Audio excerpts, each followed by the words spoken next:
Thank you for joining us on the review segment of our show. We will look at the newspapers. We will look at what's making headlines also on myjoyonline.com. Hopefully, we can bring you some international news.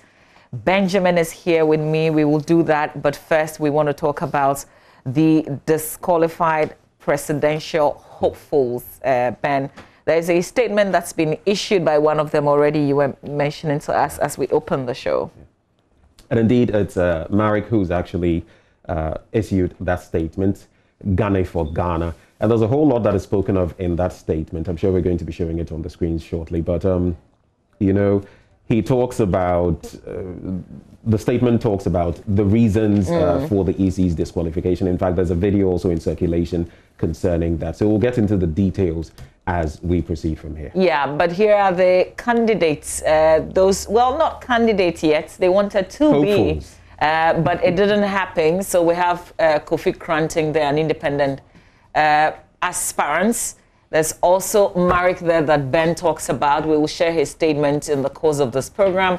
There's Akwesi Adai Odike representing the UPP, Kwesi Busubru representing PAP. PAP. And then from the UFP, Nana Ajinim Boateng. We're yet to see this announcement, just came yesterday.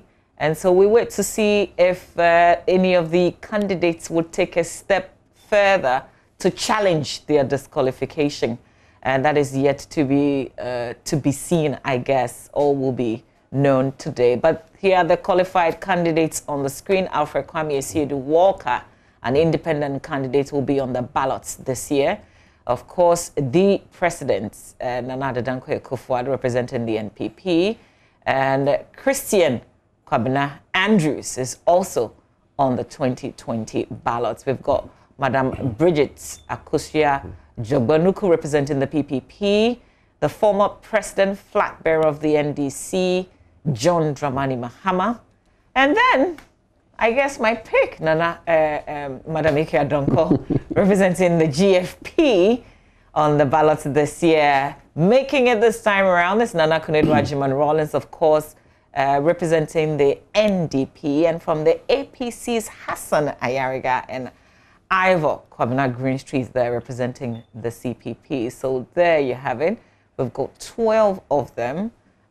Originally, 17 were aspiring, but we now know that 5 of them have been disqualified. So these are your candidates as presented by the Electoral Commission. Let's see if somebody is going to fight it through, at least one of those disqualified, fight it through, and then we'll know if they will make it till the ballots. But Benjamin is going to take us through this statement that's been issued by one of the disqualified aspirant, Marek Kofi Ghani. Well, so let's quickly do this. There actually is that press release from Marek, and it says, so for immediate release, Ghana for Ghana's initial response to Electoral Commission's decision. And it says, "Dear comrades and press, we are disappointed in the Electoral Commission's decision to disqualify Marek Kofi Ghani, independent aspirant.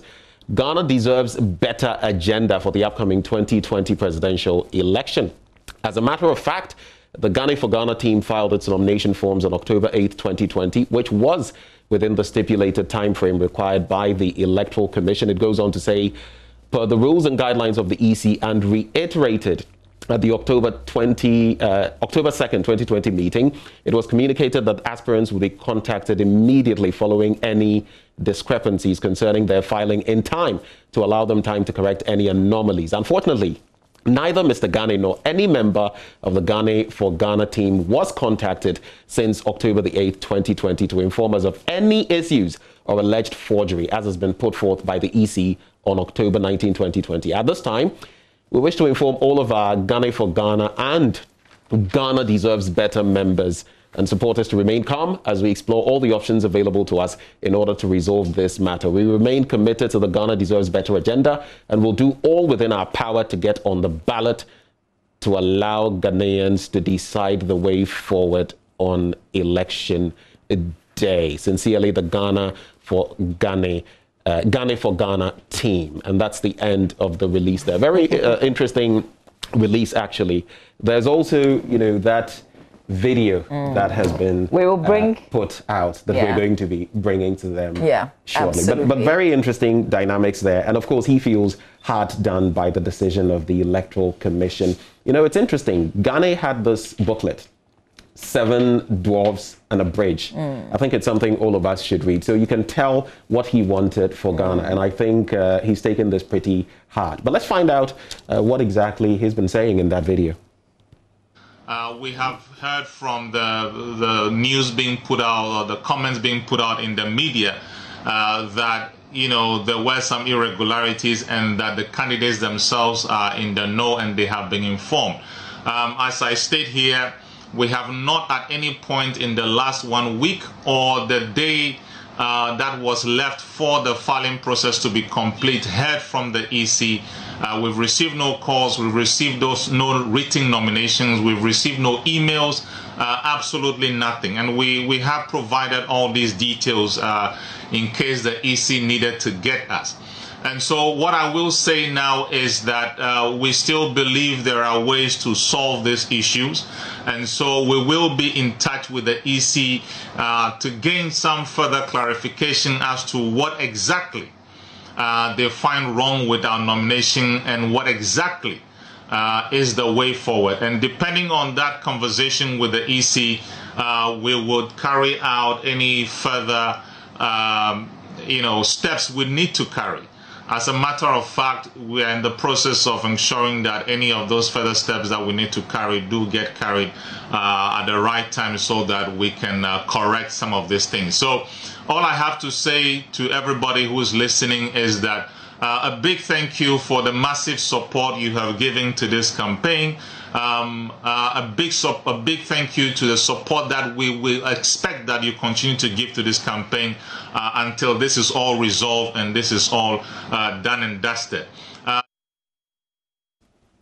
Well, that is Marek Kofi Ghana, independent presidential candidate, hopeful. Well, as of now, it appears the Electoral Commission has thwarted whatever move he would have wanted to make. It remains to be seen whether he will take the matter up legally in court to get back on the ballot, Mamavi. So yes, interesting development. Sounds very disappointing if indeed they didn't receive any communication from the Electoral Commission, and the first time they heard that they had issues was just yesterday at the press briefing when we were all told of the matter.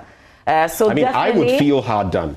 I would feel hard done if there had not been any communication, because then it would appear as though there was some level of unfairness. But of course, we must also hear from the other side, the Electoral Commission side, to find out what exactly happened and maybe what may have precipitated their actions.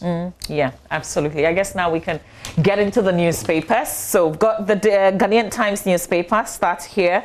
Obviously, this news is making the front page. EC's declaration for December polls. President Akufo-Addo Mahama, 10 others cleared, 5 aspirants disqualified, others referred to police.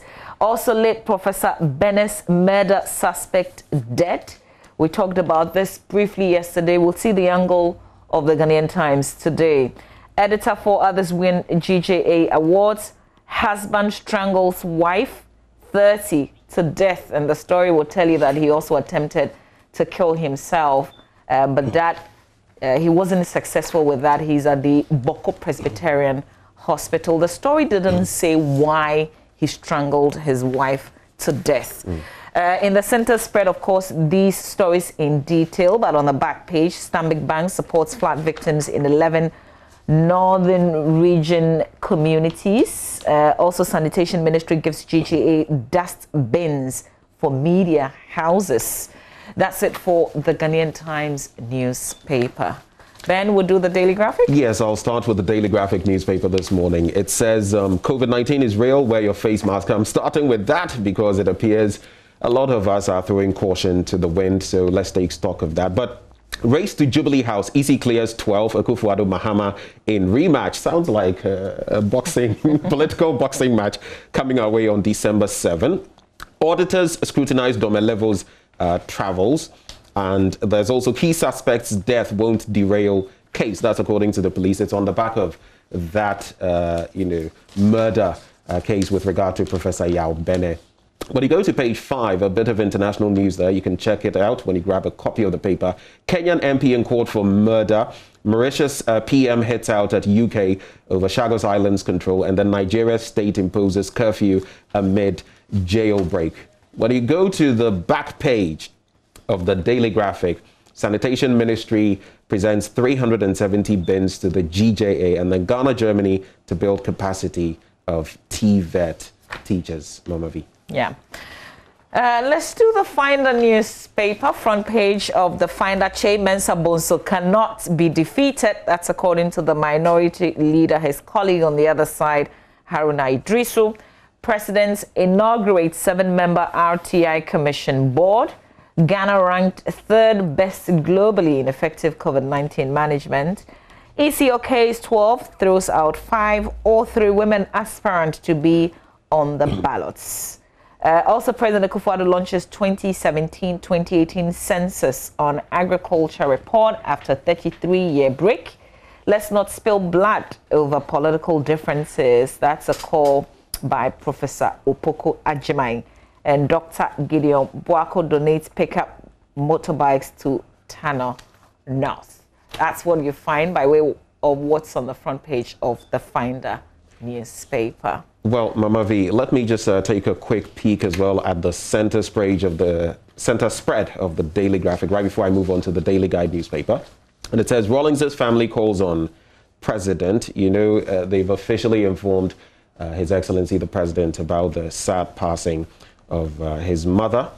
And that is also their details in the center spread. That is page 24. Help reposition small-scale mining. Professor Yanka urges UMAT and UN commends Ghana for SDG promotion.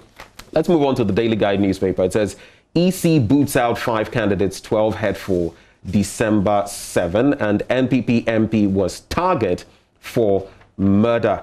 And it has to do with that sad incident, dastardly actually, with regard to Eko Kwanzaa Hayford of the NPP, Infantiman, member of Parliament. Then NDC, we pastor dodges police. And then Zongo development boss rewarded. Oforipening Fie rejects Dankwa library claims. Those are some of the stories there. When you go to the center spread, some business news, economy-related news. Fitch forecast 72.8% debt to GDP by year-end. Photo there of Ken Ofori-Atta, finance minister. And on the back page of that paper, I am a believer I will return better. Mama, we've been talking football in the English Premier League, and Virgil van Dijk, defender for the champion, says he will return from his injury. Then Rooney mad at COVID-19, friend. So those are some of the stories there. And why Partey kept his Europe move to his chest? You should find out details in the Daily Guide newspaper. All right, let's follow with the Daily Dispatch. Front page of the Dispatch. NPP likely to win presidential election in Central Region. Okay, so this is attributed to GR Bureau. Full stories on page 12. KGO Group, Stanbic Bank's most outstanding customer. EC boss replies John Mahama, there will be no flawed elections. And Fulani's appeal to one of their own, Mrs. Samira Baumia, help restore our citizenship. That detail is in page 11 of the paper when you grab it. They've also got analysis of the 12 qualified presidential candidates. Well, they're advertising for tomorrow's paper. That's it for the Daily Dispatch. Well, let's move on to the Daily Statesman. And President tours Volta and OT regions. Then 12 cleared for 2020 presidential race, and Baumia schools Mahama on Akufo-Addo's achievements. When you go to the center spread, rural banks charged to reposition themselves amid the coronavirus. But here's something I find interesting. It appears on the back pages of both the Daily Guide and the Daily Statesman. The stories are the same, the Virgil van Dijk story as well as the Arsenal boss revealing why Partey did not start against Manchester City. The BNFT is also here. Ghana Post MD wins public sector's most outstanding CEO of the year. And then EU anti-money laundering blacklist comes with no ban. That's an EU ambassador confirming that. The country is only under enhanced vigilance. That's the clarification there. Farmers said to benefit from Greenfield's organic fertilizer. And those are some of the stories on the banner front page of the B&FT. On the back page, Stanbic Bank names KGL as most outstanding customer, and Toyota opens branch in Tamale. Mama V. All right, so we're done telling you about at least the headlines in the papers that we have today. We're just going to highlight some of the stories, and this one is of interest. It's in the Ghanaian Times newspaper. The headline on the front page says, late Professor Bene's murder suspect dead. We're getting a bit more details in terms of what happened to this person who had confessed to the killing of Professor Bene. And if you go inside the story, which is on page 12, it's in the center spread actually of the paper, details there. It says that the Accra Regional Police Command Crime Officer, Chief Superintendent Adamu Seidu, confirmed the incidents of the death of the suspects. But he goes on to say that the suspect had complained of not feeling well last Thursday and was rushed to the police hospital and was treated and discharged. The crime officer said he was sent to the hospital again on Friday but died on admission at the hospital on Saturday. They're going to carry out the autopsy to determine the cause of death. As of the time of filing this report, according to the paper, arrangements were underway to inform the family of his demise. Wamba, a cleaner of the late law professor, and 3 other domestic workers were arrested in connection with his murder last month. The 3 were discharged after an Accra Circuit court found no case against them. So it gives you a good background of this incident. I think yesterday the conclusion was we wait to see how his death would affect the ongoing case, whether or not it would have an impact on the case, or we can bring closure to it and find justice for the late law professor. So yeah, that's my pick in the Ghanaian Times. If I may just chip in on that particular story. Indeed, the police has also been communicating, and they say this is not going to really impact, the process of investigating, this case, because there is a second accomplice who was apprehended in Tema. So hopefully the impact is not going to be so much that we can get into. So that's just a bit of an addition there. Okay, great. Any other stories you want to look at? Well, I'll do this one. The banner headline, auditors scrutinize Domelevo's travels. That's with the Daily Graphic newspaper, of course. Daniel Yao Domelevo in the picture. And it talks about the years 2017 to 2020 and an audit of the foreign travels of the Auditor General. Now, a private firm appointed by the board, K&A Accounting Services, is undertaking the audit, which will also cover other top management staff of the audit service. Documents that the Daily Graphic actually has cited indicate the private firm is expected to audit 2.1 million Ghana cedis, between that and $199,000 spent on foreign travels by the Auditor General and top management staff. And if you go into the details of the Constitution or the law, Article 1893B of the 1992 Constitution says that the board had the power to make regulations through a constitutional instrument for the effective and efficient administration of the audit service. How does that fit exactly into these sums spent? And some are already raising hue and cry about the Auditor General being targeted again. So this, for me, it makes for interesting reading. Some have said there's bad blood between, Domelevo and the audit service, between Domelevo and, even the leadership of the country, so to speak. Where this is coming from, but others will tell you that this is mere, procedure being followed, the processes being followed. Maybe we should speak to Domelevo, find out what his take is on this. Well, he's actually reacted. He reacted to the fact that the board had contracted a private audit firm to audit. He said that was unconstitutional, but the audit, as in the board, also strongly defended its position and said that it was within its mandate.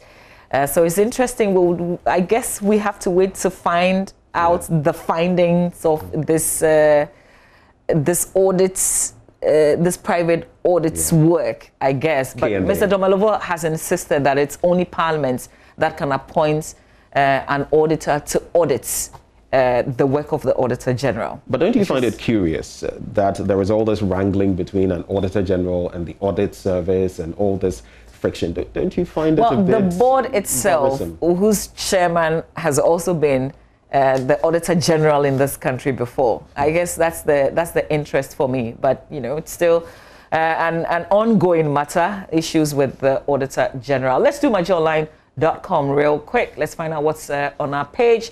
Police call on public to volunteer information over plot to kill Aguna West Member of Parliament. So that's we brought you details of that in our AM News. Some updates there. ECN treats naysayers to seize their onslaughts. Marek Igani disappointed in disqualification by Electoral Commission. Of course, we shared details with you on election 2020. 5 presidential aspirants disqualified. John Dumelo draws large crowd during campaign launch at Ayawaso West Wagon. Robbing the poor. How LBCs are illegally renting certification licenses to businessmen. We know Cocoa Board has reacted to this latest documentary investigative piece by Kwete Nate. There's the full text of the EC's speech yesterday and the disqualification of the presidential aspirant. If you want to know the reasons, you can read details. And then lawyer demands independence inquiry into Womba's death. That's the suspect that we just gave you an update on. He died at the police hospital. We're told that he had confessed to killing the law professor at Legon. Now his lawyer is demanding an independent inquiry into his death. All right, so that's it. You can, if any story interests you, you can grab it from the newsstands or you can go to myjoyonline.com. We will leave it here and take a breather. We'll come back with sports. One of the biggest stories still today is the fact that 8 Black Stars players have contracted COVID-19 just after playing differently. So Rico Mfofo will be here to give us the very latest on this and more.